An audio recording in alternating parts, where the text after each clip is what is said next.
Hello everyone, ये इस series का सेकंड पार्ट है। लेकिन अगर अभी तक आपने फर्स्ट पार्ट नहीं देखा तो देख कर आइए, बहुत मजे का है। तो पिछले पार्ट में हमने देखा था कि सीनियर लैंग होंगजी को आउटर सेक्ट डिसाइपल कंपटीशन में पार्टिसिपेट करवाने के लिए इतने ज्यादा डेस्परेट थे कि वो उसे ऑफर करते हैं कि वो उसकी हेल्प करेंगे इनर सेक्ट में उसकी पोजीशन को डिसाइड करके। ये सौदा काफी ज्यादा फायदे का था। होंगजी को तब पता लगता है जब वो मिस फुकिन से बात करता है। अब मिस्टर लैंग के ही कहने पर हमारे होंगजी को एल्डर मू अपना पर्सनल कल्टीवेशन रूम प्रोवाइड करते हैं, जो कि स्टार्टिंग में उसे देखकर किसी जेल की तरह लग रहा था। इस पार्ट की स्टार्टिंग में होंगजी जब उस कल्टीवेशन रूम के अंदर जाता है तो वहाँ की स्पिरिचुअल एनर्जी काफी ज्यादा रिफ्रेशिंग थी। वो कह रहा था कि अगर मैं 1 महीने यही कल्टीवेशन करता रहा तो मुझे बहुत सारे स्पिरिचुअल फ्रूट की जरूरत पड़ेगी। इसके अलावा मैं यहाँ पर एक्टिवेशन टेक्निक का यूज भी कर सकता हूँ, जो कि बहुत इफेक्टिव हो जाएगी। होंग को उस आउटर सेक्ट कंपटीशन में किसी भी हालत में 3rd पोजीशन पर आना ही होगा, क्योंकि सीनियर लैंग को 3rd पोजीशन पर आने वाले गिफ्ट यानी कि उस 5th ग्रेड के बीस्ट बोन शील्ड की जरूरत है।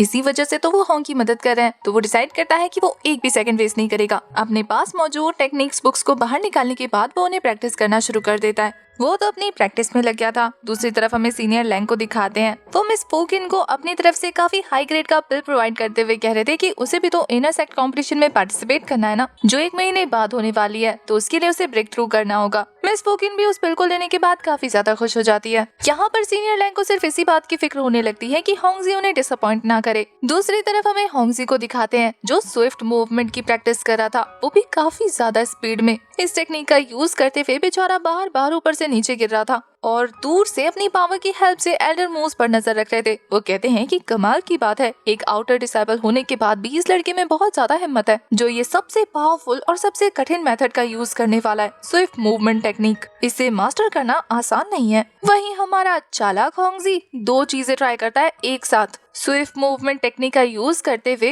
वो फायर फ्लो टेक्निक का भी यूज कर रहा था, लेकिन इससे पहले कि वो अटैक कर पाता वो फिर से नीचे गिर जाता है। और फिर थोड़ा सा दिमाग लगाने के बाद कि क्यों बार उसकी स्पीड स्लो हो रही है, वो सोचता है क्यों ना मिस्टेक आर्मर का यूज किया जाए, जो उसने हाल ही में सीखा है। और फिर वो एक साथ 3 टेक्निक को परफॉर्म करना शुरू कर देता है, जिसमें पहला था मिस्टेक आर्मर टेक्निक, दूसरा था स्विफ्ट मूवमेंट टेक्निक और तीसरा था फायर फ्लो टेक्निक। इन तीनों टेक्निक को एक साथ परफॉर्म करने की वजह से उसका अटैक काफी ज्यादा जबरदस्त था, लेकिन उसकी स्पीड स्लो थी। अब वो कहता है कि उसे इसी पर काम करना होगा। एल्डर मू तो ये देखने के बाद उस लड़के से इम्प्रेस हो जाते हैं कि बहुत स्मार्ट है ये तो। एल्डर मू तो होंगजी की प्रैक्टिस देखने के बाद आउटर डिसाइबल कंपटीशन के लिए एक्साइटेड हो जाते हैं। वह इतने जबरदस्त अटैक थ्रो करने के बाद अब होंगजी अपने इस अटैक में तिलिस्मान को भी ऐड कर देता है और फिर उससे जो काफी पावरफुल ड्रैगन क्रिएट हो गया था उसे अपनी स्वॉर्ड की हेल्प से स्लैशेस में ब्लास्ट कर देता है। उसका अटैक काफी ज्यादा पावरफुल हो चुका था और इफेक्ट भी बहुत ज्यादा था, लेकिन फिर भी वो अपने परफॉर्मेंस से बिल्कुल भी सेटिस्फाइड नहीं होता। वो कहता है कि इससे तो बस मैं 3rd ग्रेड के कल्टीवेटर को हरा पाऊंगा, मुझे कुछ और भी सोचना चाहिए।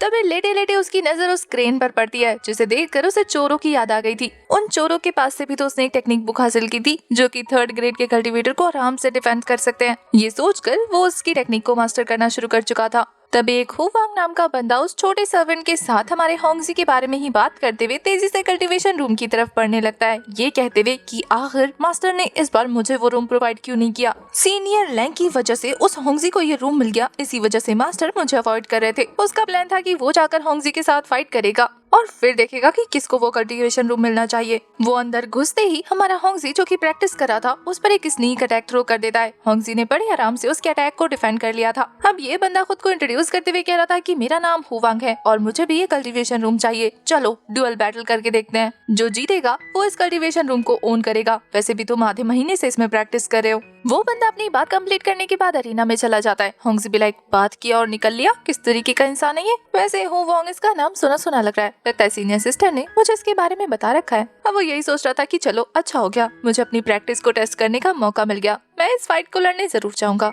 होंगजी अरीना में जाता है तो वहाँ पर लोग उसकी बेइज्जती कर रहे थे, ये सोच कर कि हुवांग ने एक 2nd लेवल के कल्टीवेटर को फाइट के लिए चैलेंज किया है। सभी को अपने लिए इस तरीके का बिहेवियर दिखाता देखकर वो सोच रहा था कि मैं जानता हूँ इसके और मेरे कल्टीवेशन के बीच में काफी बड़ा गैप है, लेकिन इसका मतलब ये नहीं है कि मुझे इस तरीके से नीचा समझा जाए। ये बोलने के बाद वो अटैक करना शुरू कर देता है, क्योंकि हुवांग ने अपना आर्मर क्रिएट करते हुए कहा था कि तुम्हें मुझ पर 3 अटैक करना होगा। अगर मेरा आर्मर ब्रेक हो गया तो फिर तुम उस कल्टीवेशन रूम को ओन कर सकते हो। सबसे पहले होंगजी अपने फायर फ्लो टेक्निक का यूज कर रहा था, जो पहले से ज्यादा पावरफुल हो चुका है, लेकिन इस आर्मर के आगे वो ज्यादा देर तक टिकता नहीं है। 2nd अटैक में वो अपने फायर फ्लो टेक्निक के साथ अपनी स्वॉर्ड टेक्निक का भी यूज करता है, जिससे उस आर्मर पर क्रैक पड़ गया था। हु वोंग तो उसकी स्वॉट टेक्निक देखकर इम्प्रेस हो जाता है, लेकिन फिर भी वो फाइट करने को रेडी था। पर होंगजी जानता था कि वो अभी भी 3rd लेवल के कल्टीवेटर को हराने के लायक नहीं है, इसलिए उसे वापस जाकर अपनी कल्टीवेशन पर ध्यान देना चाहिए। वो वहाँ से ये कहते हुए निकल जाता है कि मैं आपसे 1 महीने के बाद फाइट करूंगा। वैसे भी आपका आर्मर थोड़ा सा क्रैक पड़ चुका है। मुझे 1 महीने बाद की कंपटीशन में पार्टिसिपेट करना है और मुझे उसके लिए प्रैक्टिस करनी है। इससे पहले कि वो वहाँ से जा पाता, तभी वहाँ पर एक सीनियर की एंट्री होती है, जिनका ऑरा काफी ज्यादा पावरफुल था। हु वोंग उस सीनियर का भाई था, जो उसे डांटते हुए वहाँ से लेकर चला जाता है, ये कहकर कि 2nd लेवल के कल्टीवेटर को चैलेंज करे हो, शर्म नाम की कोई चीज है भी या नहीं। इस बंदे को देखने के बाद होंगजी से पहचान जाता है इसका नाम हु बुकई है, जो कि सीनियर लैंग का कट्टर दुश्मन है, क्योंकि इन दोनों की कल्टीवेशन लेवल सेम है। अब होंगजी को प्रैक्टिस करना था, तो वो अपना टाइम वेस्ट नहीं कर सकता था, इसलिए वो अपने कल्टीवेशन रूम की तरफ वापस जाने लगता है, जहाँ रास्ते में उसकी मुलाकात सीनियर लैंग से हो जाती है। सीनियर लैंग को वहाँ देखने के बाद होंग हैरान था, पर लैंग को अब तक उसकी ड्यूअल बैटल के बारे में खबर लग चुकी थी। होंगजी ने जिस तरीके से मामले को संभाला, वो कहते हैं कि तुमने काफी अच्छा काम किया, हु वोंग की बेइज्जती भी नहीं हुई और तुमने अपनी स्ट्रेंथ भी शो कर दी। तुम तो मेरी सोच से भी ज्यादा स्मार्ट हो। होंग समझ जाता है कि सीनियर लैंग असल में उसे देखने या अप्रिशिएट करने नहीं आए हैं, बल्कि वो ये चेक करने आए हैं कि कहीं हु बुकई उस पर अटैक ना कर दे, यानी कि होंगजी की उन्हें फिक्र हो रही है। इसके अलावा सीनियर लैंग ने नोटिस कर लिया था कि हमारे होंग की कल्टीवेशन पीक पर पहुंच चुकी है। वो कभी भी 3rd लेवल का कल्टीवेटर बन सकता है, जिसके लिए वो उसे अपनी पास मौजूद टेक्निक बुक देते हैं। ये लेकर वो काफी ज्यादा खुश था। उसमें 5 टेक्निक्स थी, वो भी 3rd लेवल की। वो तो खुश हो जाता है और अब सीनियर लैंग वहाँ से जाते हुए उसे कहते हैं कि उस कॉम्पिटिशन में 100 लोग पार्टिसिपेट करेंगे, इसलिए देख लो तुम्हें किस तरीके से हार्डवर्क करना होगा। होंग की फाइट के बारे में मिस फोकिन को भी पता लग गया था, पर वो उससे मिलने नहीं जा सकती, क्योंकि अभी उसे अपने कल्टीवेशन पर ध्यान देना था। अब इसके बाद 15 दिन गुजर जाते हैं। फाइनली फाइट का डे आ जाता है, जहां पहला मैच होने वाला था हुआन ताई नाम के बंदे और हमारे होंगजी के बीच में। हुआन ताई काफी ज्यादा पॉपुलर था और साथ ही बहुत ज्यादा पावरफुल। वो 2nd लेवल की पीक तक पहुंच गया था। ऑडियंस में से सभी को लग रहा था कि होंगजी हार जाएगा। तभी वहां पर उस बैटल के इंचार्ज एल्डर मुआ जाते हैं, जो उन्हें इस कंपटीशन के 3 रूल्स के बारे में बताते हैं। पहला रूल ये था कि किसी पर भी जानलेवा हमला नहीं करना। दूसरा रूल ये था कि 3 से ज्यादा तिलिस्मान का यूज नहीं करना। और तीसरा रूल ये था कि सामने वाले के घुटने टेकते ही ऑफिशियल विनर उसके ओपोनेंट को बना दिया जाएगा। इन तीनों रूल्स को सुनने के बाद फाइट स्टार्ट होती है, जहां स्टार्टिंग में हुआन ताई अपनी स्वॉर्ड टेक्निक की हेल्प से होंगजी के मिस्टिक आर्मर को डिफेंड करने ही वाला था। होंगजी फाइट करते हुए समझ आता है कि क्यों जुआनजेन सेक्ट को इतना ज्यादा पॉपुलर समझा जाता है, क्योंकि यहाँ के स्टूडेंट एक जीनियस हैं। उसने सच में यहाँ के स्टूडेंट को अंडर एस्टिमेट किया था। इस बंदे की पावर तो एक्स्ट्रा ऑर्डिनरी है। वो बिना तिलिस्मान के ही हमारे होंगजी को काफी कड़ी टक्कर दे रहा था। जैसे ही होंगजी का मिस्टिक आर्मर उसकी स्वॉर्ड टेक्निक की हेल्प से ब्रेक हो जाता है, वो फटाफट से अपने पास मौजूद मड बाइटिंग तिलिस्मान को निकालकर उससे अटैक थ्रो कर चुका था। ये देखकर तो सभी उस पर हंसने लगते हैं कि इसने इतनी जल्दी तिलिस्मान का यूज करना शुरू कर दिया। हुआन ताई इससे बचने की कोशिश करने लगता है कि तभी हमारा होंगजी उस पर फायर फ्लो टेक्निक से अटैक कर देता है, और वो भी अटैकिंग तिलिस्मान को कंबाइन करके। उस मड बाइटिंग टेक्निक की हेल्प से वो बंदा बुरी तरीके से फंस चुका था, और अब जैसे ही होंगजी का ये स्पिरिचुअल ड्रैगन उसके ऊपर अटैक करता है, वो बंदा अपने घुटनों के बल आ गया था। 3rd रूल के हिसाब से जैसे ही बंदा अपने घुटने पर आएगा, उसके ओपोनेंट को विनर घोषित कर दिया जाएगा, तो हमारा होंगजी विनर हो जाता है। बच्चे ये देखकर हैरान थे कि हुआन ताई फर्स्ट राउंड में ही हार गया। बच्चे ये सोच रहे थे कि अगर होंगजी के पास तिलिस्मान नहीं होता ना, तो वो भी फर्स्ट राउंड में ही अटका रह जाता। उसे तो उसके दिमाग ने बचा लिया। यहाँ होंगजी भी यही सोच रहा था। होंगजी भी यही सोच रहा था कि आगे से उसे अपने किसी भी ओपोनेंट को अंडर एस्टिमेट नहीं करना। उसे केयरफुली उन्हें देखना है, उसके बाद अटैक प्रिपेयर करना है, वरना इस तरीके से तो वो हार जाएगा। उसे सीनियर लैंग के लिए किसी भी तरीके से 3rd पोजीशन पर आना ही होगा। 10 दिन गुजर जाते हैं। अब होंगजी समेत सारे बच्चे अरीना में इकट्ठे हो गए थे 2nd राउंड के लिए। यही राउंड डिसाइड करने वाला था कि उनमें से कौन कौन विनर है। यहाँ होंगजी के दोनों ओपोनेंट हु वांग और हुआन ताई दोनों ही उसे वार्निंग देते हैं कि इस बार हम तुम्हें हरा देंगे। वो बेचारा तो डर जाता है। तभी वहाँ पर एल्डर ली और एल्डर मू की एंट्री होती है, जो वर्चुअल रियल्म के दरवाजे को बंद करते हुए कहते हैं कि 2nd राउंड में तुम चुने हुए 100 स्टूडेंट को जाना है। वहाँ पर काफी सारे मॉन्स्टर होंगे जिनके साथ तुम्हें फाइट करनी है, और जो भी सबसे ज्यादा रैंक हासिल करेगा उसे विनर घोषित कर दिया जाएगा। अंदर तुम्हें मॉन्स्टर को मारने पर तुम्हारी रैंक डिसाइड होगी। जैसे 1st रैंक के मॉन्स्टर को मारने पर तुम्हें 1 पॉइंट मिलेगा, और 2nd रैंक के मॉन्स्टर को मारने पर 10 पॉइंट्स, 3rd रैंक के मॉन्स्टर को मारने पर 100 पॉइंट्स। और जैसे ही ये सारे पॉइंट्स कंबाइन करके हम तुम्हारा रैंक डिसाइड करेंगे, तो तुम्हारी पोजीशन डिसाइड हो जाएगी। वर्चुअल रियल्म का सुनकर तो होंगजी काफी ज्यादा एक्साइटेड था और साथ ही जीतने के लिए तैयार भी। तभी सारे बच्चे नोटिस करते हैं कि वहाँ पर एल्डर ली आ रखे हैं, जिन्हें देखने के बाद बच्चे उनके बारे में बात करते हुए बताते हैं कि ये इस सेक्ट के फाउंडर हैं, जो कि यहाँ पर नए रूल्स अनाउंस करने आए हैं। एल्डर ली अनाउंसमेंट करते हुए बताते हैं कि हर साल 3 बच्चों को इनर सेक्ट में ज्वाइन करवाया जाता है इस कंपटीशन के जरिए। इस बार टॉप 10 बच्चों को चूज किया जाएगा और इसके साथ ही टॉप 10 में आने वाले बच्चों को 5 लो ग्रेड की स्पिरिचुअल स्टोन्स, साथ ही बॉडी नरिशिंग पिल और 3rd रैंक की टेक्निक बुक दी जाएगी। और जो 1st, 2nd, 3rd रैंक पर आएंगे उन्हें ये सारी चीजें डबल करके मिलेंगी, जैसे कि 1000 लो ग्रेड की स्पिरिचुअल स्टोन्स और बॉडी नरिशिंग पिल। इसके अलावा 5th लेवल की टेक्निक्स। ये सुनकर सभी बच्चे काफी ज्यादा एक्साइटेड हो जाते हैं। इसके बाद तो एल्डर अपनी पावर का यूज करते हुए जो कि एनलाइटमेंट realm तक पहुंच चुके हैं, वहाँ पर एक पाथवे क्रिएट कर चुके थे। बच्चे काफी ज्यादा खुश होकर इस पाथवे के जरिए अपने अपने रैंक में पहुंच जाते हैं। वैसे एल्डर ने बताया था कि उस रियाल में एंटर होने के बाद सभी बच्चे अलग अलग जगह पर टेलीपोर्ट होंगे।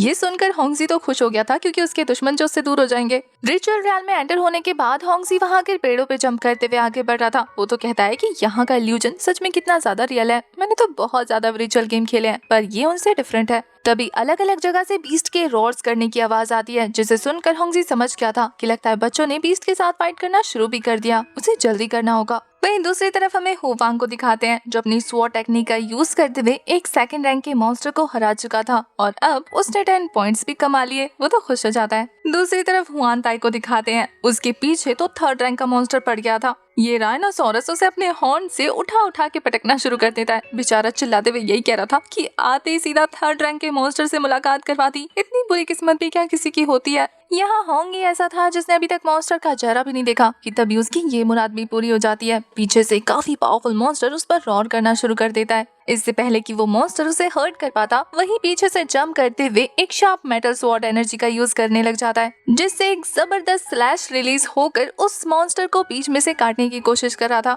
एक और पावरफुल अटैक करने के बाद होंगजी ने उस बीस्ट को मार दिया था, जिससे उसे 15 पॉइंट्स मिल जाते हैं। होंगजी ये देखकर हैरान था कि इस रिचुअल वर्ल्ड में सारी फीलिंग्स बिल्कुल असली हैं, जैसे कि उसकी पावर का कंजम्पशन, बीस्ट के अटैक करने पर दर्द भी रियल हो रहा था, लेकिन उसकी बॉडी नकली है, बाकी सारी फीलिंग असली है। शायद ये स्टूडेंट की सेफ्टी के लिए बनाया गया था। उसे ये गेम काफी पसंद आता है। अब वो यही सोच रहा था कि उसने 15 पॉइंट्स तो कमा लिए हैं, अब बस उसे अपने कॉम्पिटिटर्स की नजरों से बचते हुए बीस्ट पर अटैक करना होगा, वरना तो मौका मिलने पर वही उसे दबोच कर उसे मारकर उसका पॉइंट्स छीन लेंगे। होंगजी तो अपनी तारीफ करते हुए कह रहा था कि वो तो पहले से ही प्रो गेमर है। इस रिचुअल गेम में तो उसे और भी ज्यादा मजा आ रहा है। इन लोगों को दिखाना पड़ेगा कि असली गेमर आखिर दिखता कैसा है। तभी होंगजी को एहसास होता है कि कोई पीछे से उस पर अटैक करने के लिए आ रहा है, तो वो मड टेक्निक का यूज करते हुए उस बंदे को ट्रैप करके अपनी स्वॉर्ड टेक्निक से उसे मार डालता है। अरे सिर्फ रिचुअल गेम में मारता है, इससे उस बंदे का इल्यूजन डिस्ट्रॉय होगा, वो बंदा थोड़ी मरेगा। उस बंदे के इल्यूजन के डिस्ट्रॉय होते ही उसके पॉइंट्स हमारे होंगजी को मिल जाएंगे। वो सोचता है कि क्यों ना इसी तरीके से बेवकूफ बकरों को फंसाया जाए, तो वो काफी सारे लोगों को अपनी पावर दिखाकर अटैक करता है और फिर उन्हें मार मार कर अपनी पॉइंट्स बढ़ाने लग जाता है। पर 2nd रैंक के कल्टिवेटर्स को मारते हुए उसने अभी तक सिर्फ 80 पॉइंट्स ही कलेक्ट किए थे, जो कि उसके हिसाब से बहुत कम है। अब वो अपना स्मार्ट वाला दिमाग दौड़ाते हुए कहता है कि उसे कोई और रास्ता निकालना होगा ताकि वो ज्यादा से ज्यादा पॉइंट्स हासिल कर सके। वहीं दूर से वो दोनों एल्डर उस पर नजर रख रहे थे, जो कहते हैं कि सच में ये बंदा तो बैटलफील्ड में काफी ज्यादा अवेयर है, इसका स्पेल कंट्रोल भी बहुत ज्यादा मस्त है, ये बाकी सारे आउटर डिसाइपल से अलग है। पर एल्डर ली का मानना था कि अगर ये जल्द से जल्द आगे नहीं बढ़ा तो फिर ये इनर डिसाइपल में सबसे बॉटम पर होगा। वहीं हमें हुवांग को दिखाते हैं जिसने बीस्ट को मार मार कर 170 पॉइंट्स हासिल कर लिए थे। वो कहता है कि अब मैं पक्का फर्स्ट प्लेस पर आ जाऊंगा। तभी उस पर कहीं से एक जबरदस्त अटैक होता है। इस अटैक से हिट होने के बाद उसके मुंह से ब्लड बाहर आ गया था।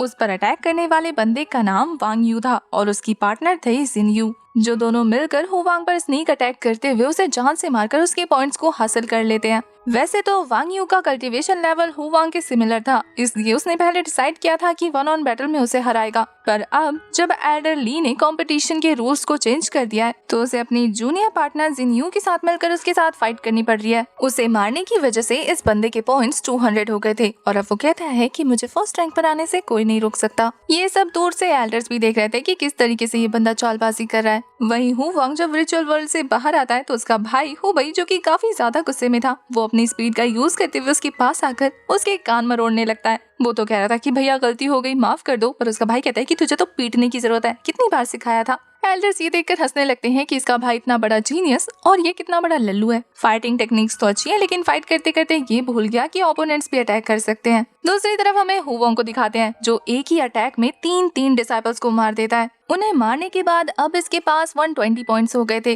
वो तो कहता है कि इन लोगों ने बीस्ट के साथ फाइट करते करते अपनी स्पिरिचुअल एनर्जी इतनी खत्म कर ली कि मैंने बड़े आराम से इन्हें मार दिया। वो तो अपनी बातों में बिजी था कि तभी एक 3rd रैंक का मॉन्स्टर जोर से उसके पीछे आकर रॉर करना शुरू कर देता है। उसे देखने के बाद तो होंगजी पे लाइक मुस्कुराते हुए कि क्या सही टाइम पे आए हो तुम, और फिर वो अपनी फायर टेक्निक अपने स्वॉर्ड में रिलीज करते हुए एक जबरदस्त स्लैश लगा देता है और फिर फायर फ्लो टेक्निक में तिलिस्मान को कंबाइन करते हुए फिर से अपने स्पिरिचुअल ड्रैगन को समन कर लेता है। ये दोनों ही अटैक इतने ज्यादा जबरदस्त थे कि थोड़ी देर के लिए वो मॉन्स्टर डिस्ट्रैक्ट हो चुका था और होंगजी को मौका मिल जाता है और वो उसके ऊपर से जंप करते हुए एक थंडर अटैक कर चुका था। ये थंडर अटैक उस बीस्ट को उसकी नानी याद दिलाते हैं। साथ ही उसके डिस्ट्रॉय होने के बाद हमारे होंगजी को 100 पॉइंट्स मिल गए थे और अब उसके टोटल पॉइंट्स हो जाते हैं 220, जो कि काफी ज्यादा थे। तो ये दोनों पार्टनर्स कैसे पीछे रह सकते थे? वो आ जाते हैं उसके सामने उसे मारने के लिए। वैसे इन दोनों कपल्स को अब तक पता लग चुका था कि होंगजी असल में 3rd रैंक का कल्टीवेटर बन गया है, इसलिए इससे पहले कि वो दोनों उस पर अटैक कर पाते, होंगजी अपनी जान बचाकर वहाँ से भागने लगता है क्योंकि बीस्ट के साथ फाइट करने की वजह से उसकी स्पिरिचुअल पावर कम होने लगी थी। पर ये देखकर वांग यू अपने डॉग को उसके पीछे छोड़ देता है ताकि वो उसे काट कर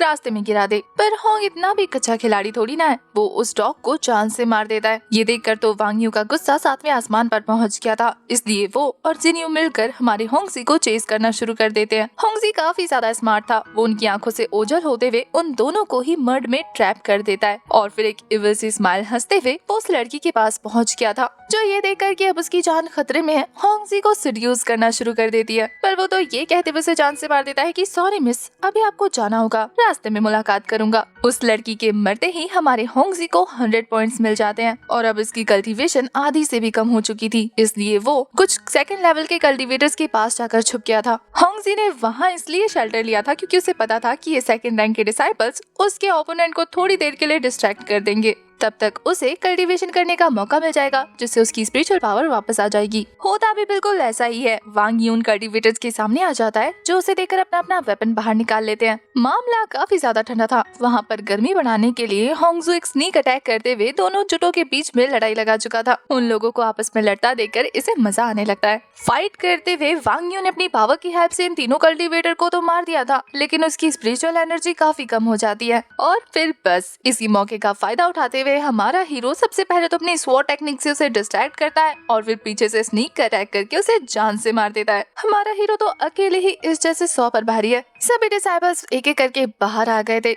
होंगजी लास्ट बाहर निकलता है। ये देखने के बाद कि सब उससे पहले ही बाहर आ गए, उसे काफी ज्यादा अजीब लग रहा था। वहीं वांग यू तो उसे देखकर दांत पीसना शुरू कर देता है, ये कहते हुए कि इस लड़के को तो मैं बाद में देख लूंगा। वैसे तो होंगजी ने काफी ज्यादा दुश्मन बना लिए थे, जो उसे गुस्से में घूर रहे थे, जैसे कि उसे कच्चा खा जाएंगे। पर होंगजी भी लाइक, अरे मेरी तरफ ऐसे क्यों देख रहे हो? मुझसे लड़ने का मतलब है कि अपने पैरों पे कुल्हाड़ी नहीं मारना। अब अगर एक प्रो गेमर के साथ गेम खेलोगे तो हारना तो बनता है ना। तभी एल्डरली अनाउंसमेंट करते हैं कंपटीशन के रिजल्ट की, जहां सबसे पहले वो तीनों रैंक के स्टूडेंट का नाम बताते हैं जो कि फर्स्ट आए थे, यानी कि फर्स्ट, सेकंड, थर्ड पोजीशन पर आए थे। थर्ड पोजीशन पर आया था हुवांग और सेकंड पोजीशन पर आया था वांग यू। फर्स्ट पोजीशन पर आया था हमारा होंगजी, जो आगे बढ़ते हुए अपने कॉम्पिटिटर्स को देखकर कहता है कि देखा देखा आखिर चैंपियन कौन है। तभी एल्डर्स आगे आते हुए सेकंड और थर्ड पोजीशन पर आए बंदे को उनका उनका गिफ्ट दे देते हैं, जिसे देखकर होंगजी मुंह बना रहा था, मुझे कब मिलेगा। तभी उसकी बारी आ जाती है, जहाँ एल्डर कहते हैं कि सबसे पहले अपने सीनियर और फेलो डिसाइपल्स को एक स्पीच दो। वो तो ये सोच रहा था कि जीतने का मतलब ये थोड़ी है कि उसे स्पीच देना पड़ेगा, अगर ऐसा होता तो वो जीतता ही नहीं।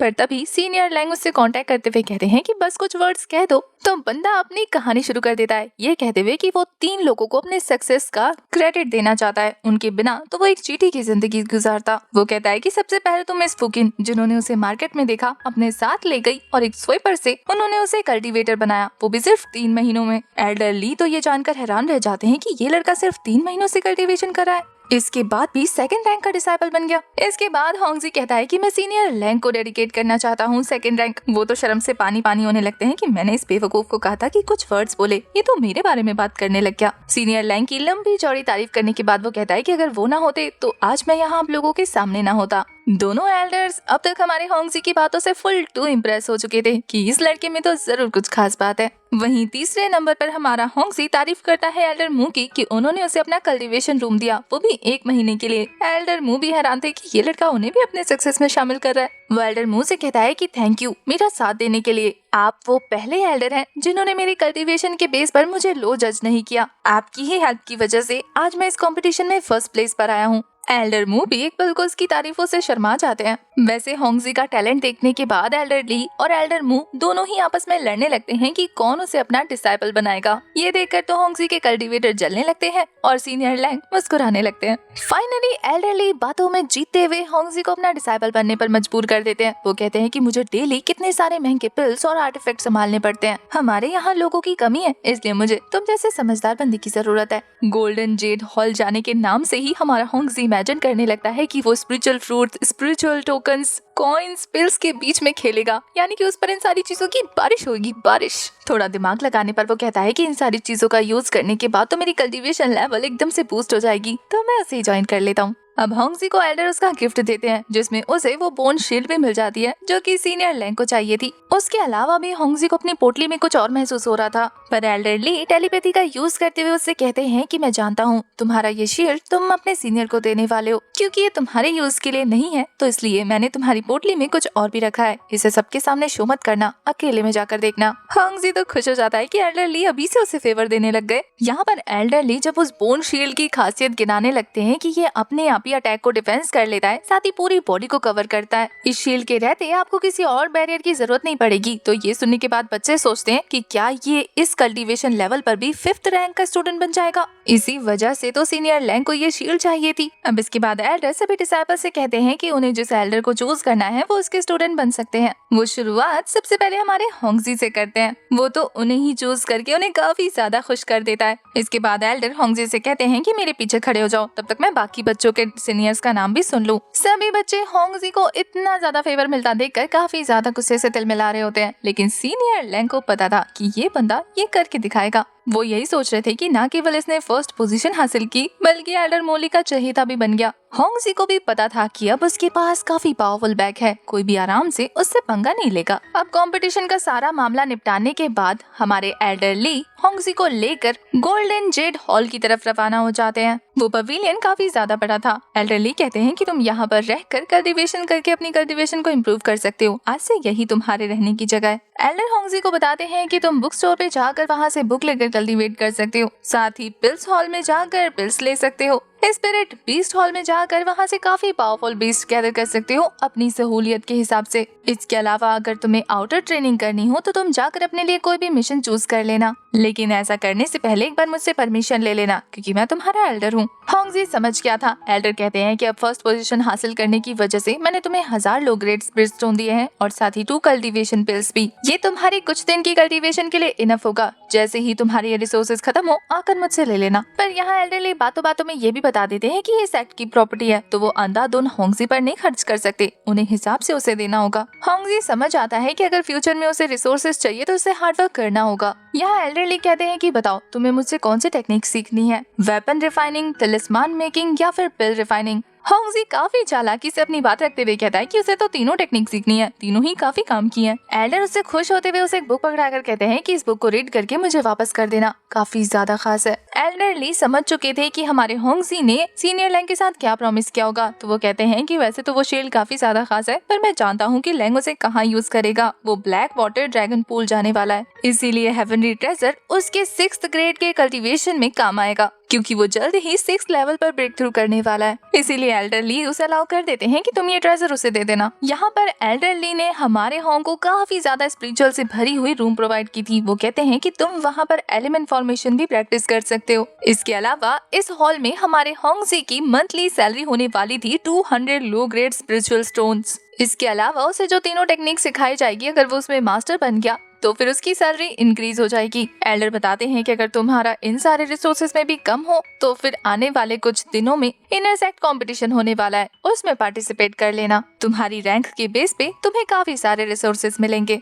एल्डर ली लाइब्रेरी रूम में जाते हैं, जहाँ से भागकर छोटी बच्चियां हमारे होंगजी से मिलने आती हैं। वो दोनों खुद को हमारे होंगजी से इंट्रोड्यूस कराते हुए कहती है कि मेरा नाम छोटी मू है और मेरा नाम छोटी यिंग, और होंगजी उनका 7th सीनियर ब्रदर है। एल्डर ली से होंगजी को पता लगता है कि ये दोनों ऑफिशियल डिसाइपल्स नहीं है, बल्कि ये काफी ज्यादा क्यूट और मैनर्स वाली हैं, इसलिए इन्हें यहाँ पर अपॉइंट कर दिया गया है। होंगजी उन दोनों बच्चों को खुश करने के लिए उन्हें स्पिरिचुअल फ्रूट ऑफर करता है। वो भी काफी ज्यादा खुश हो जाती हैं। एल्डर ली बताते हैं कि तुमने तो इन दोनों की दुखती नस पकड़ ली। ये दोनों खाने की बड़ी शौकीन है। अगर तुम इन्हें ऐसे ही खिलाते रहे ना तो फिर ये तुम्हारा काम करती रहेंगी। एल्डर वहाँ पर बैठ जाते हैं और एक एक करके उनके सारे डिसाइपल्स वहाँ आकर होंगजी से मिलते हैं। जहाँ मोटे वाले सीनियर का नाम जियांगजी था और वाइट वाले सीनियर का नाम लिu लियांग था। दोनों ही काफी ज्यादा मिलनसार और पोलाइट बंदे थे। यहाँ पर जब सीनियर जियांग अपनी पावर रिलीज करते हैं तो होंगजी को पता लगता है कि ये कितने ज्यादा पावरफुल हैं। वो तो डर के हमारे मास्टर के पीछे छुप जाता है कि कहीं उसकी पिटाई ना लगा दे। एल्डर ली बताते हैं कि जियांग थोड़ा गुस्से का तेज है, इसलिए बात बात पर अपनी पावर रिलीज करना शुरू कर देता है। ये आर्टिफैक्ट क्राफ्ट करता है, इसलिए तुम्हें किसी भी चीज की जरूरत हो तो तुम इससे ले लेना। जियांग तो मुंह बनाते हुए कह रहा था कि एल्डर मेरे बारे में इतनी डिटेलों से क्यों दे रहे हैं, पर होंगजी भी लाइक मुझे देने की क्या जरूरत है, मैं तो खुद हासिल कर लेता हूँ, मैं इसमें परफेक्ट जो हूँ। तभी वहाँ पर एल्डर ली की तीसरी सीनियर डिसाइपल आ जाती है जिसका नाम जियाओ जुन था। वो काफी ज्यादा खूबसूरत थी। उन तीनों डिसाइपल्स में वो सबसे ज्यादा पावरफुल है। उसे देखने के बाद तो होंगजी भी लाइक सीनियर सिस्टर तो सच में काफी ज्यादा सुंदर है। वो आते ही इन दोनों की बोलती बंद करा देती है, जिससे होंगजी समझ आता है कि यहाँ पर इनका दबदबा चलता है। वो हमारे होंगजी को एक 5th ग्रेड के बीस्ट का इनर कोर पकड़ाती है जो कि काफी ज्यादा पावरफुल था। होंगजी समझ आता है कि इस इनर कोर को डिफाइन करने के लिए उसे अलग से दिन निकालने पड़ेंगे, क्योंकि ये इनर कोर इतना ज्यादा पावरफुल है कि इसकी जगह 100 युआन बिल्डिंग पिल्स भी नहीं ले सकते। बाकी दोनों सीनियर्स तो उससे जलने लगते हैं कि सीनियर सिस्टर जब हम यहाँ पर आए थे तब आपने तो हमें नहीं दिया था, पर वो उनकी बोलती बंद कराते हुए कहती है कि ये हमारा जूनियर है ना, मैं तो इसके लिए गिफ्ट ले आई, तुम लोग क्या लाए हो। उन दोनों को समझ नहीं आता कि वो क्या दे, तो जियांग अपने पास से काफी पावरफुल आर्मर्स और बूट्स निकाल कर देता है। वैसे तो होंगजी को पता था कि ये लेफ्ट ओवर है, लेकिन फिर भी सीनियर्स ने दिया है इसलिए वो रख लेता है। ये आर्मर्स भी 3rd रैंक के थे जो कि उसके काफी काम आएंगे। दूसरी तरफ लिu लियांग हमारे होंगजी को पकड़कर कहता है कि तुम एक काम करना, मेरे पास आना, मैं तुम्हें और भी कमाल के आर्टिफैक्ट दूंगा। पर एल्डर तो उसकी पोल खोलते हुए कहते हैं कि ये आर्टिफैक्ट अच्छा नहीं बनाता, ये तो तिलिस्मान मास्टर है, इसके तिलिस्मान सच में काफी ज्यादा पावरफुल होते हैं। ये सबसे पहले 5th रैंक के बीस्ट को पकड़ता है और फिर उनके ब्लड से अपने तिलिस्मान को रेडी करता है। तो तुम इससे तिलिस्मान ले लेना। बेचारे का मुंह छोटा हो जाता है। एल्डर ली के कहने पर होंगजी उन सभी को थैंक यू बोलता है, साथ ही उसका साथ देने को कहता है। यहाँ पर एल्डर कहते हैं कि अब जब तुम सभी मिल चुके हो तो फिर मैं तुम्हें समझा दूं कि तुम्हें होंगजी का ख्याल रखना है, और वो होंगजी से कहते हैं कि फ्यूचर में तुम्हें किसी भी चीज की कोई भी जरूरत हो तो इन चेनरों से कह देना, और अगर ये तुम्हें ना बता पाए तो चुपचाप मेरे पास आ जाना। अब एल्डर के पास से वापस आने के बाद लिu लियांग अपने पालतू बीस्ट को काफी बुरी तरीके से ट्रीट करते हुए कहता है कि सो क्यों रहे हो, उठ के रास्ता चेंज करो। उसने अपने पालतू बीस्ट का नाम जियांग रखा था। ये सुनकर तो सीनियर ब्रदर जियांग गुस्सा करते हुए कहते हैं कि क्या तुमने इसका नाम मेरे नाम पे रखा है। वो तो कहते हैं कि नहीं, आपको सुनने में गलती हुई होगी। इसके बाद तो सीनियर ब्रदर लिu लियांग हमारे होंगजी को अपने साथ ले जाते हुए कहते हैं कि बताओ इसमें से जौन सा बीस्ट तुम्हें पसंद है वो चूज कर लो, वो आज से तुम्हारा होगा। होंगजी अभी भी कंफ्यूज था कि वो किसी बीस्ट को अगर लेकर जाएगा तो उसे कंट्रोल कैसे करेगा, पर सीनियर लिu लियांग बताते हैं कि तुम उसके साथ मास्टर सर्वेंट कॉन्ट्रैक्ट कर सकते हो, इससे वो तुम्हारा सर्वेंट बन जाएगा और तुम उसके मास्टर। फिर तो जैसा जैसा तुम उस बीस्ट को करने को कहोगे वो वैसा वैसा ही करेगा। इसके अलावा काफी और कॉन्ट्रैक्ट्स हैं जो तुम बीस्ट के साथ कर सकते हो। होंगजी तो उन कॉन्ट्रैक्ट्स के बारे में सुनकर कहता है कि ये तो सच में काफी ज्यादा है। पर यहाँ सीनियर सिस्टर जियाओ जुन भी हमारे होंगजी से एक बात कहती है कि याद रखना, जब तक तुम अपने बीस्ट से पावरफुल नहीं रहोगे तब तक वो तुम्हें ओबे नहीं करेंगे। तुम्हारी करंट कल्टीवेशन को देखते हुए मैं तुम्हें कहूंगी कि तुम 1st रैंक के स्पिरिट बीस्ट को चूज करना, वो हमेशा काफी अच्छे बच्चे की तरह तुम्हारी बात सुनेगा। यहाँ पर सीनियर सिस्टर जियाओ युन के बताने पर कि तुम अपने बीस्ट के साथ अभी अगर अटैक और डिफेंस वाला कॉन्ट्रैक्ट करोगे तो वो अगर तुमसे स्ट्रॉन्ग हो गया तो तुम पर ही अटैक कर देगा। वहीं अगर मास्टर और सर्वेंट वाला कॉन्ट्रैक्ट करोगे और वो तुमसे पावरफुल हो गया तो तुम्हारी बात सुनना बंद कर देगा। ये सुनकर तो होंगजी बिलाइक कि अभी तो मेरी कंडीशन के हिसाब से दोनों ही कॉन्ट्रैक्ट नहीं किए जा सकते। तभी सीनियर लिu लियांग बीच में बोल पड़ता है कि तो फिर तुम तीसरा कॉन्ट्रैक्ट कर सकते हो,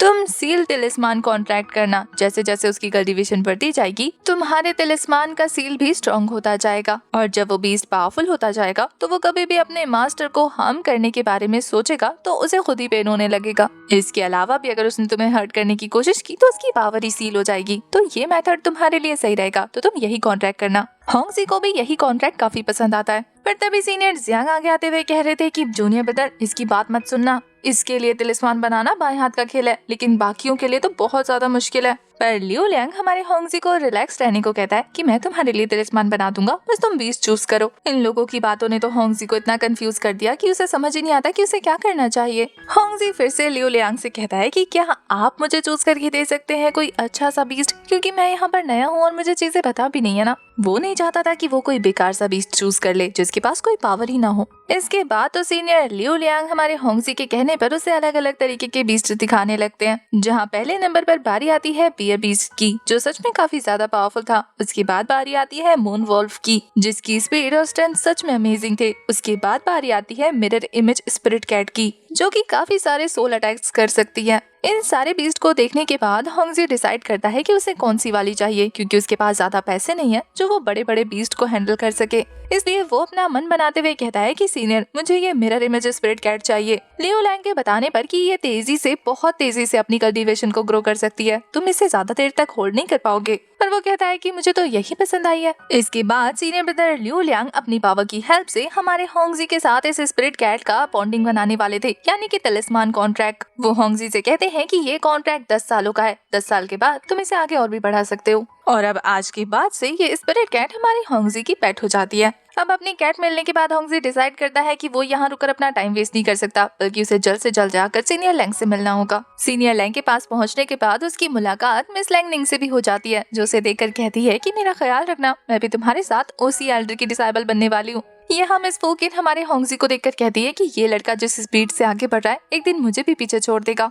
अपने वादे के मुताबिक वो मिस फुकिन को काफी हाई ग्रेड की पिल ऑफर करता है और सीनियर लैंग को उनका कहा हुआ बोन शील्ड। सीनियर लैंग तो फाइनली एक्सेप्ट करते हैं कि उन्हें इस बोन शील्ड की कितनी ज्यादा जरूरत थी। उन्हें 6th रैंक के डीमन के साथ फाइट करना है। अब सीनियर लैंग इतने भी ज्यादा मतलब भी नहीं थे, वो इसे हमारे होंगजी से फ्री में नहीं लेते, बल्कि इसके बदले उसे 500 साल पुराना बोनसाई ट्री देते हैं, जिसमें से स्पिरिचुअल फ्रूट भी निकल रहे थे। वैसे यहाँ हमारी मिस फुकिन को पता लग जाता है कि होंगजी इनर सेक्ट में उनसे ज्यादा पोजीशन होल्ड करता है, इसलिए वो चाहती है कि वो उसके साथ अच्छे रिश्ते बना के रखे। वैसे तो सेक्ट से बाहर वो उसका सर्वेंट है, लेकिन यहाँ तो वो उससे ज्यादा अच्छा है ना, पोजीशन और रेपुटेशन के मामले में। यहाँ पर सीनियर लैंग भी आने वाले कंपटीशन के बारे में बताते हैं कि इनर सेक्ट में होने वाले कंपटीशन में जो बंदा जिस रैंक पर आएगा उसे उस रैंक के हिसाब से रिसोर्सेज मिलेंगे, जिसे हर महीने एक हाई ग्रेड की पिल चाहिए। इसी कंपटीशन में मिस फुकिन भी पार्टिसिपेट करने वाली थी, तो सीनियर लैंग उन्हें भी मोटिवेट करने लगते हैं कि तुम भी अपना बेस्ट देना। अब सीनियर लैंग होंग को ऐसा ना करने को कहे ऐसा हो सकता है। वो होंग से कहते हैं कि तुम भी इस कंपटीशन में पार्टिसिपेट करना, तो वो फटाफट मान जाता है। अपने रूम में वापस जाने के बाद होंग को वहाँ पर वो दोनों छोटी बहनें नजर आती हैं। उन्हें देखने के बाद वो कहता है कि मैं तुम्हारे लिए फ्रूट्स लेकर आया हूँ, आज से जब भी खाना हो मेरे पास आ जाना। वो तो उसकी चहेती बन जाती है। वैसे वो इन दोनों लड़कियों को फ्रूट्स खिलाते हुए इनसे इन्फॉर्मेशन निकालने वाला था। वो इनसे कहता है कि क्या तुम किसी गार्डनर को जानते हो जो कि पेड़ को ग्रो कर सकता है। पहले तो वो उन दोनों से पूछता है कि तुम दोनों को आता है। उनमें से एक कहती है कि नहीं, मैं तो आर्टिफैक्ट में अच्छी हूँ। दूसरी कहती है कि मैं तो पिल्स रिफाइनिंग में अच्छी हूँ। पर वो दोनों एक ऐसे सीनियर ब्रदर को जानती है जो कि पेड़ को ग्रो कर सकता है। होंगजी सुनकर हैरान था कि अब ऐसा कौन सा सीनियर ब्रदर आ गया जिसके बारे में उसे नहीं पता। वो उससे मिलना चाहता था, तो छोटी मुँह कहती है कि मैं अभी उसे बुलाती हूँ, और फिर वो अपने पास मौजूद तिलिस्मान का यूज करते हुए 3 तक काउंट करती है। तभी वहाँ पर एक ओल्ड मैन दौड़ता दौड़ता पहुँच जाता है। वो काफी ज्यादा खुश होकर इन दोनों बच्चियों से मिल रहा था। होंग को इस ओल्ड मैन के बारे में काफी सारी चीजें पता लगती है, जैसे कि इनका नाम लू हैंग है और ये काफी अच्छे गार्डनर है। इतने सालों से वो दोनों एल्डर के अंडर ही काम करते आ रहे हैं। उन्हें इस सेक्ट में रहते हुए 20 साल हो चुके हैं। 20 साल सुनने के बाद होंग समझ आता है कि इन्हें काफी ज्यादा एक्सपीरियंस होगा। इसका मतलब ये है कि वो अपने पेड़ को इन्हें हैंड ओवर कर सकता है। होंग चाहता था कि सीनियर लू हांग उसके पेड़ को बड़ा करे, जिसके लिए काफी सारी स्पिरिचुअल एनर्जी देनी थी। अब वो कल्टीवेटर होने के नाते फाइट करने वाला था, तो वो इतनी एनर्जी नहीं दे सकता, जिसके लिए सीनियर लू हांग मान जाते हैं। पर वो कहते हैं कि मैं तुम्हारे साथ ही रहूंगा, बदले में तुम मुझे थोड़े से स्पिरिचुअल फ्रूट प्रोवाइड कर देना, मैं तुम्हारा गार्डनर बन जाऊंगा, वो भी परमानेंटली। इतनी बड़ी रिस्पॉन्सिबिलिटी उन्हें देना होंगजी को थोड़ा अजीब लग रहा था। तभी वो दोनों छोटी लड़कियां कहती हैं कि ये अपने काम में बहुत अच्छे हैं। अगर इन्होंने आपके स्पिरिचुअल पेड़ का ख्याल रखा तो फिर ये आपको हर हफ्ते काफी सारा स्पिरिट फ्रूट देंगे, जिसके लिए लू हैंग रेडी थे। तो होंगजी ये कहते हुए उनसे चला जाता है कि मैं इनर सेक्ट कंपटीशन में पार्टिसिपेट करने वाला हूँ, तब तक आप मेरे कोर्टयार्ड में रहते हुए यहाँ की स्पिरिचुअल एनर्जी का यूज करके कल्टीवेशन कर सकते हैं और साथ ही मेरे पेड़ का ख्याल रख सकते हैं। वो दोनों छोटी लड़कियां भी जिद करते हुए कहती है कि क्या हम भी यहाँ आकर कभी भी आकर फ्रूट खा सकते हैं। होंगजी मान जाता है और लू होंग अपने काम में लग जाते हैं, जहाँ वो वाटर टेक्निक का यूज करते हुए उस पेड़ को ग्रो करने लगे थे। उनके थोड़ी सी स्पिरिचुअल पावर यूज करने की वजह से उस पेड़ में काफी सारे फ्रूट लग जाते हैं। अब ये देखकर कि उसने किसी अच्छे हाथों में अपने प्लांट को पकड़ा है, वो कल्टीवेशन करने चला जाता है क्योंकि नेक्स्ट डे उसे कंपटीशन में जाना था। नेक्स्ट डे सभी बच्चे अरीना में इकट्ठे हो जाते हैं। फिर से एल्डर ली और एल्डर मू ही उन सभी के इंचार्ज थे। एल्डर सभी बच्चों को वहाँ देखने के बाद कहते हैं कि रूल्स बिल्कुल वैसे ही हैं जैसे आउटर गेट के टाइम पर थे। फिर से उन सभी को विर्चुअल रियल में जाना होगा और बीस्ट को मारना होगा, लेकिन इस बार इस रियल में 4th और 5th रैंक के बीस्ट भी हैं, जहां 4th रैंक के बीस्ट को मारने पर उन्हें 1000 पॉइंट्स मिलेंगे और 6th रैंक के मॉन्स्टर को मारने पर उन्हें 10,000 पॉइंट्स मिलेंगे। एल्डर बताते हैं कि पूरे ट्रायल रियल में सिर्फ 4th ही 6th रैंक के बीस्ट हैं। वो बच्चे तो ये सोच कर परेशान होने लगते हैं कि पता नहीं कौन मारेगा, क्योंकि 4 ही बीस्ट है, किसके ही सामने आएंगे। इस कंपटीशन में सीनियर लैंग भी पार्टिसिपेट करने वाले हैं। मिस फुकिन भी थी। हमारे होंग के समय तो उसके सारे के सारे सीनियर ब्रदर और सिस्टर्स थे। तभी एल्डर रियाल्म का दरवाजा ओपन करते हैं और एक एक करके डिसाइपल्स वहाँ से अंदर जाने लग जाते हैं। सीनियर लैंग मिस निंग और मिस फुकिन से कहता है कि तुम दोनों बाहरी किसी लोगों से भी फाइट करने की जरूरत नहीं है, बल्कि कोशिश करना कि अंदर जाने के बाद फटाफट मेरे पास आ जाओ। मैं तुम्हें प्रोटेक्ट करूंगा, उस बीच में तुम बीस्ट को मारते रहना। होंग तो अपने बाकी दोनों सीनियर ब्रदर के साथ आके निकल जाता है। अंदर जाने पर होंग हर बार की तरह अपने आसपास के एरिया को चेक कर रहा था कि तभी तेजी से एक बीस्ट उस पर अटैक करने को झपटता है। होंग ये देखकर अपनी जान बचाते हुए कह रहा था कि मैं इस बार लकी था जो मैंने देख लिया, वरना तो ये इतना तेज था कि मुझे एक ही पंजे में मार देता। वो बीस्ट तो उसकी छाती पर चढ़कर जोर जोर से रोर करने लग जाता है। इससे पहले कि वो होंगजी को नुकसान पहुंचा पाता कि तभी उसकी पालतू स्पिरिट कैट बाहर आकर उस बीस्ट पर रोर करना शुरू कर देती है। बाहर से होंगजी को ये दोनों एल्डर्स देख रहे थे। उस स्पिरिट कैट को देखने के बाद एल्डर मू काफी ज्यादा हैरान होते हुए कहते हैं कि तुम्हारा ये डिसेबल तो सच में कमाल का है। इसने एक स्पिरिट कैट को चूज किया है जो कि 3rd लेवल की कल्टीवेशन पर पहुंचने के बाद 6th रैंक के डिफेंसिव स्पिरिट आर्टिफैक्ट को मैच कर सकती है। मानना पड़ेगा, तुम्हारी चॉइस काफी अच्छी है। एल्डर ली तो बहुत ज्यादा प्राउड फील कर रहे थे, लेकिन साथ ही उन्हें होंगजी की फिक्र हो रही थी कि अगर वो कैट जल्दी से रिएक्ट नहीं करता तो फिर होंगजी फर्स्ट में ही मारा जाता। वो तो यही सोच रहे थे कि पता नहीं वो इस बार फर्स्ट आ भी पाएगा या नहीं। इस तरफ होंगजी की कैट स्पिरिट ने उस बीस्ट पर सोल अटैक कर दिया था, जिससे वो बीस्ट एक जगह पर फ्रीज हो जाता है और इसी मौके का फायदा उठाते हुए होंगजी उसके नीचे से बाहर निकलकर अपने स्वॉर्ड का यूज करके उसे जान से मार देता है। ये एक 4th ग्रेड का बीस्ट था, जिसे मारने के बाद हमारे होंगजी को 1000 पॉइंट्स मिल गए थे। वो अपने कैट को थैंक यू बोलने लगता है कि अगर तुम ना होती ना तो ये मुझे 1000 पॉइंट्स मिलते और उल्टा मैं एलिमिनेट भी हो जाता। उसके बाद वो काफी प्यार से उसे सहलाते हुए उसे आराम करने को भेज देता है। तभी वहाँ पर होंगजी की मुलाकात एक डिसाइपल से हो जाती है, जिसे देखकर उसे पता लग गया था कि उसके साथ फाइट करेगा, पर वो जल्दी ही वहाँ से बचकर निकल जाता है। होंगजी के वहाँ से जाने के बाद इस लड़के को लग रहा था कि ये तो वही फर्स्ट आने वाला बंदा है ना, जिसके पास 5th रैंक का बोन आर्मर है। ऐसा लग रहा था जैसे कि वो फाइट करने के लिए रेडी हो रहा है। अगर मैं उसके साथ लड़ता तो पक्का मर जाता। ऐसे ही होंगजी को और डिसाइपल्स मिलते हैं, लेकिन इससे पहले कि वो उन पर अटैक करता, वो लोग भी ये सोचकर डरकर भाग जाते हैं कि होंग के पास वो 5th ग्रेड का बोन आर्मर है। होंग भी लाइक ये लोग मुझसे ऐसे क्यों भाग रहे हैं, जैसे कि मेरे पीछे कोई भूत खड़ा है। चलो कोई बात नहीं, अगर इन्हें ऐसा लगता है कि मेरे पास वो आर्मर है तो अच्छी बात है, इससे मेरी जान बची रहेगी। इधर फुकिन को दिखाते हैं जो अपनी फ्लाइंग स्वॉर्ड का यूज करके एक सामने वाले बंदे के साथ फाइट कर रही थी, और तभी उस तक हमारा होंगजी भी पहुंच जाता है। मिस फुकिन की फाइटिंग एबिलिटी देखने के बाद वो समझ गया था कि ये जल्दी ही हार जाएंगी, तो वो सबसे पहले वहाँ पर फॉर्मेशन बनाता है और फिर उस बंदे को उसमें फंसाकर अपनी स्वॉर्ड टेक्निक की हेल्प से उसे जान से मार देता है और उसके पॉइंट्स हमारे होंगजी को मिल गए थे। सीनियर सिस्टर की हालत काफी ज्यादा खराब थी, तो वो उन्हें स्पिरिचुअल फ्रूट देते हुए कह रहा था कि आप थोड़ी देर रेस्ट कर लें, उसके बाद हम सीनियर लैंग को ढूंढने जाएंगे। सीनियर सिस्टर को पता था कि अगर होंगजी सही टाइम पे नहीं आया होता तो उनकी जान चली जाती। इसके बाद रिकवर होने के बाद वो वहाँ से निकल जाती हैं कि तभी दोनों को एहसास होता है कि एक पावरफुल बीस्ट उनके पीछे है। ये एक 5th ग्रेड का थंडर बीस्ट था जो जोर जोर से उनके ऊपर थंडर रिलीज करना शुरू कर देता है। वो दोनों इससे बचने के लिए पीछे हट जाते हैं। यहाँ पर मिस फुकिन होंगजी को बचाने के लिए उस बीस्ट के थंडर के आगे आ जाती है, जिससे वो एलिमिनेट हो चुकी थी और ये बीस्ट अब हमारे होंगजी के पीछे पड़ जाता है, वो भी काफी ज्यादा गुस्से में। वो बीस्ट होंगजी के ऊपर लगातार अटैक किए जा रहा था। उससे बचने के लिए होंगजी उसके आगे आगे भागना शुरू कर देता है। वो कहता है कि फिलहाल अपनी जान बचाना ज्यादा जरूरी है, बजाय इम्पल्सिव होकर अटैक करने के। और फिर वो उस बीस्ट से काफी दूर जाते हुए फिर से अपनी फायर फ्लो टेक्निक को तिलिस्मान के साथ मर्ज करते हुए अटैक कर देता है। पर इस अटैक से उस ड्रैगन बीस्ट को जरा से भी खरोच नहीं आई थी, तो वो कहता है कि अब मुझे पावरफुल स्वॉर्ड स्लैश लगाना ही होगा, लेकिन उसकी स्वॉर्ड तो उसके बॉडी पे पिन की तरह टकरा कर वापस आ गई थी। यहाँ उस इल्यूजन रियल्म से बाहर एल्डर्स यही सोच रहे थे कि ये लड़का तो सच में काफी ज्यादा जीनियस है। बैटलफील्ड में हमेशा इसका दिमाग बहुत ज्यादा शांत तरीके से चलता है। यहाँ दूसरी तरफ हमारे होंगजी की लाइफ बिल्कुल खतरे में पड़ चुकी थी। वो कभी भी एलिमिनेट हो सकता था। पर तभी वहाँ पर एक एल्डर आते हैं जो अपने स्वॉर्ड से एक जबरदस्त स्लैश लगाकर उस ड्रैगन बीस्ट को मारकर 10,000 पॉइंट्स ले जाते हैं। होंगजी उन्हें देखकर वहाँ से भाग जाता है क्योंकि वो जानता था कि अगर ये सीनियर के हत्थे चढ़ जाता तो वो उसे मार डालते, वो भी काफी ज्यादा एफर्टलेसली। वहीं वो सीनियर तो ये कहते हुए चले जाते हैं कि आज मेरा मूड अच्छा है, जाना है तो जाओ। तभी वो जो डिसाइबल फर्स्टली हमारे होंगजी के साथ फाइट करना चाहता था, उसके पीछे काफी पावरफुल लिजर्ड मॉन्स्टर पड़ गया था, तो वो अपनी जान बचाने के लिए होंगजी के मत्थे उस ड्रैगन को मार देता है। अब होंगजी तो काफी ज्यादा चालाक है, इतनी आसानी से थोड़ी ना किसी के चंगुल में आने वाला था,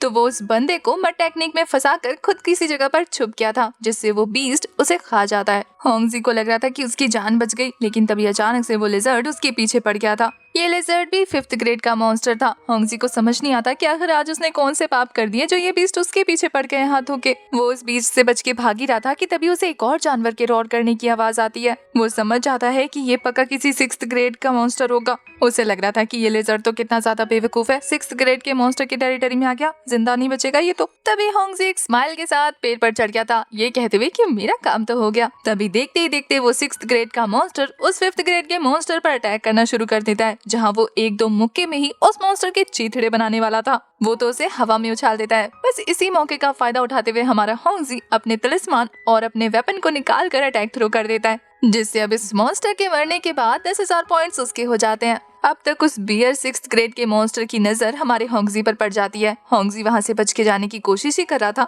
कि ये मॉन्स्टर एक ही स्लैश में उसे वहाँ से एलिमिनेट कर देता है। वापस आने के बाद होंगजी यही सोच रहा था कि वो मॉन्स्टर कितना ज्यादा अमेजिंग है, एक ही सांस में मुझे उड़ा दिया। दूसरी तरफ ये दोनों एल्डर सोच रहे थे कि ये लड़का सच में बहुत ज्यादा स्मार्ट है, बहुत मतलब बहुत ज्यादा। इसने सीरियस सिचुएशन का फायदा उठाया और इससे फायदा भी बना लिया। इसकी सर्वाइविंग एबिलिटी किसी 4th ग्रेड के कल्टीवेटर से भी ज्यादा है। यहाँ मिस फुकिन भी हमारे होंगजी की तारीफ करने लगती है। वो तो कहता है कि बस मेरी किस्मत अच्छी थी और कुछ नहीं। तभी अनाउंसमेंट होती है कि सीनियर लैंग ने 2 6th ग्रेड के मॉन्स्टर को मार डाला। ये सुनकर तो होंगजी इम्प्रेस हो जाता है कि सीनियर लैंग कितने ज्यादा पावरफुल है, उन्होंने 2 6th ग्रेड के मॉन्स्टर को मार डाला। हमें पता लगता है कि 2nd पोजीशन पर आने वाला बंदा और कोई नहीं बल्कि हमारे होंगजी का सीनियर लियो लैंग है। फर्स्ट पर तो आपको पता ही लग गया। हमें पता लगता है कि होंगजी 25th रैंक कर चुका है, इसलिए उसे 2 हाई ग्रेड की पिल मिलेगी और साथ ही काफी सारे 2nd ग्रेड का स्पिरिचुअल स्टोन। अब सीनियर लैंग के साथ लियो लैंग भी कोर डिसाइपल बन चुका था। मास्टर ली तो काफी ज्यादा खुश थे। उसके कोर डिसाइपल बनने पर मास्टर ली उसे एक काफी हेवन लेवल का आर्टिफैक्ट देने वाले थे। वैसे यहाँ पर सीनियर ब्रदर जैंग भी कुछ कम नहीं थे, वो भी 4th प्लेस पर आए थे, पर वो कोर डिसाइपल नहीं बन पाए, इसलिए हमारे एल्डर कहते हैं कि नेक्स्ट ईयर ट्राई कर लेना। यहाँ लियो लियांग हमारे होंगजी की भी तारीफ करने लगता है कि ये न्यू कमर होने के बावजूद भी 3rd ग्रेड की फर्स्ट पीक पर पहुंच चुका है, यानी कि 3rd ग्रेड का कल्टीवेटर बन गया है। इसके अलावा उसने कंपटीशन में 27th पोजीशन भी हासिल की है, जो कि किसी न्यू कमर के लिए बहुत ज्यादा मुश्किल था। एल्डर ली काफी ज्यादा खुश थे, इसलिए वो अपने सारे डिसाइपल्स से कहते हैं कि मैं तुम्हें एक स्पिरिचुअल वेपन दूंगा, इसलिए चूज कर लेना अपने लिए अच्छा सा वेपन। होंगजी कहता है कि अगर आपके पास स्पिरिचुअल वेपन हो ना तो आपकी कल्टीवेशन और पावर दुगनी बढ़ जाती है, पर इस तरीके के हैवी स्पिरिचुअल पावर वाले वेपन को हैंडल करना बहुत ज्यादा मुश्किल है, जो कि सिर्फ स्वांजन सेक्ट के डिसाइपल्स को ही मिलता है। होंगजी को खोया हुआ देखकर सीनियर जाओ से छिड़ते हुए कहती है कि तुम शायद भूल रहे हो, मास्टर को थैंक यू बोलना है। उसे परेशान देखकर मास्टर समझ जाते हैं कि ये पक्का अपनी कल्टीवेशन को लेकर परेशान हो रहा होगा, तो मास्टर कहते हैं कि चिंता मत करो, जब तक ये वेपन तुम्हारे पास है और तुम स्वांजन सेक्ट के डिसाइपल हो तब तक किसी के अंदर हिम्मत नहीं होगी तुम पर अटैक करने की, इसलिए बिना सोचे समझे इस वेपन को लो और अपनी कल्टीवेशन को 5th ग्रेड तक अप कर दो। इसके अलावा मास्टर उसे एक स्टोरेज रिंग भी पकड़ाते हैं जो उसे लंबे समय से देना चाहते थे। इस स्टोरेज में वो ट्रू युआन राम तक की टेक्निक को संभाल के रख सकता है। मास्टर बताते हैं कि इस स्टोरेज रिंग की एक खासियत ये है कि ये अटैक भी कर सकती है। मास्टर को पता था कि हमारा होंगजी बैटलफील्ड में काफी देर तक सरवाइव कर सकता है, लेकिन अटैक नहीं कर सकता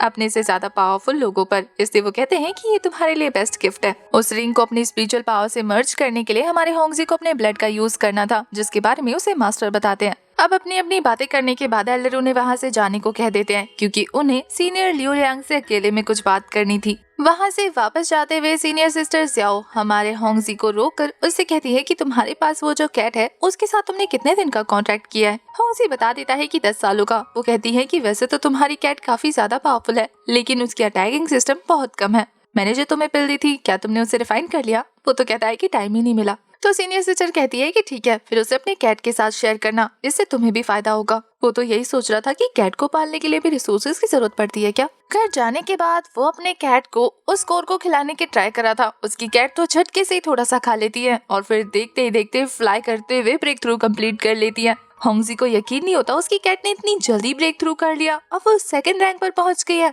अब वो अपनी कैट को वापस भेजकर कहता है कि मुझे अपनी कल्टीवेशन पर ध्यान देना होगा। इसके बाद वो अपने पास मौजूद बॉडी नरिशिंग पिल को एब्जॉर्ब कर लेता है, जिससे देखते ही देखते उसकी बॉडी काफी ज्यादा स्पिरिचुअल पावर को गैदर करना शुरू कर देती है। एक ही पिल से उसकी कल्टीवेशन इतनी ज्यादा हाई हो जाती है कि वो अर्ली स्टेज से मिडिल स्टेज पर पहुंच जाता है। अब उसे पता लग गया था कि क्यों सीनियर सिस्टर फूकिन इतनी तेजी से कल्टीवेशन कंप्लीट कर रही थी, क्योंकि उसे ये नरिशिंग पिल जो मिल रही थी। वो तो सोच रहा था कि अगर हर महीने इस तरीके की एक पिल मिलेगी तो उसकी कल्टीवेशन तो काफी तेजी से ऊपर जाएगी। अर्ली मॉर्निंग होंगजी जब जाकर अपने पेट को चेक करता है तो वो तो फलों से लदा हुआ था और काफी ज्यादा बड़ा हो चुका था। उसके सीनियर ब्रदर जियांग भी वहाँ पर पहुँच जाते हैं। वो तो अपने गार्डनर और सीनियर ब्रदर दोनों को कहता है कि आपको जितने खाने आप खा सकते हैं, इसके अलावा मुझे थोड़े से पैक करके दे दीजिए, मुझे किसी को गिफ्ट देना है। बेचारे सीनियर ली तो खुशी के मारे नाचने लगे थे। वो तो हमारे होंगजी के पाँव पकड़ते हुए कहते हैं कि तुम बहुत ज्यादा अच्छे हो। होंगजी और किसी से नहीं बल्कि मिस फूकिन से मिलने गया था, जहाँ जाने के बाद उसे पता लगता है कि मिस फूकिन तो ऑलरेडी 4th लेवल की पीक पर पहुँच गई है।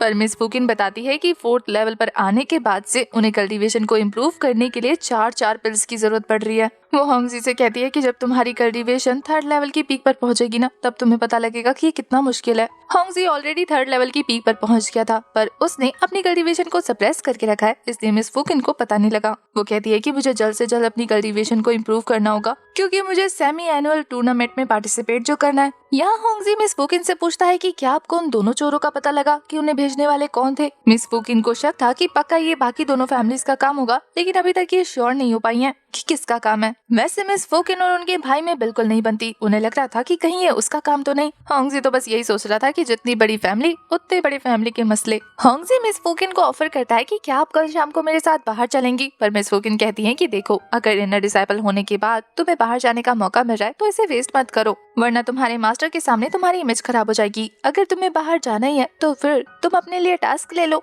टास्क के बारे में तो होंगजी को मिस्टर ली ने भी बताया था और उसे फाइनली याद आ जाता है। यहाँ मिस फूकिन बताती है कि असल में वो जो dark in black lotus collect करने गई थी, वो भी उसका दिया हुआ एक मिशन ही था। उसी की वजह से तो उन्हें बाहर जाने का मौका मिला था। मिस फूकिन उसे बताती है कि अगर अब तुम अपने दिए हुए मिशन को कंप्लीट करोगे तो तुम्हें कंट्रीब्यूशन पॉइंट्स भी मिलेंगे, जिन्हें तुम एक्सचेंज करके किसी भी तरीके का ट्रेजर खरीद सकते हो या फिर किसी भी तरीके की कल्टीवेशन टेक्निक सीख सकते हो। होंगजी की तो आंखें चमक जाती है और अब वो किसी तरीके का मिशन लेने के लिए रेडी था। जब होंगजी मिशन लेने जाता है तो उसकी मुलाकात उसी बंदे से होती है जो उसे 2 बार मारने की कोशिश कर चुका था। इस बंदे का नाम सीनियर जियाओ है। वो होंगजी को वहाँ पर मिशन लेता हुआ देखकर कहता है कि तुम अभी भी 3rd रैंक पर हो, अपनी कल्टीवेशन इंप्रूव करने की बजाय तुम मिशन लेने आए हो। उसे गुस्से में देखने के बाद तो बच्चे यही सोच रहे थे कि पता नहीं आज सुबह से ये इतना ज्यादा गर्म क्यों हो रखा है। असल में तो इस जनाब को हमारे होंगजी से प्रॉब्लम है। वो बार बार उसे इस बात का एहसास जो चलाता है कि वो कितना ज्यादा कमजोर है। 4th रैंक पर होने के बावजूद भी होंगजी हर चीज में उससे बेहतर है। ये सारी बातें तो होंगजी को भी पता थी, इसलिए वो मुस्कुराने लगता है। पर बच्चे उसके बारे में भी गलत सोचते थे कि ये सीनियर मुंह के कहने पर इतना उड़ रहा है,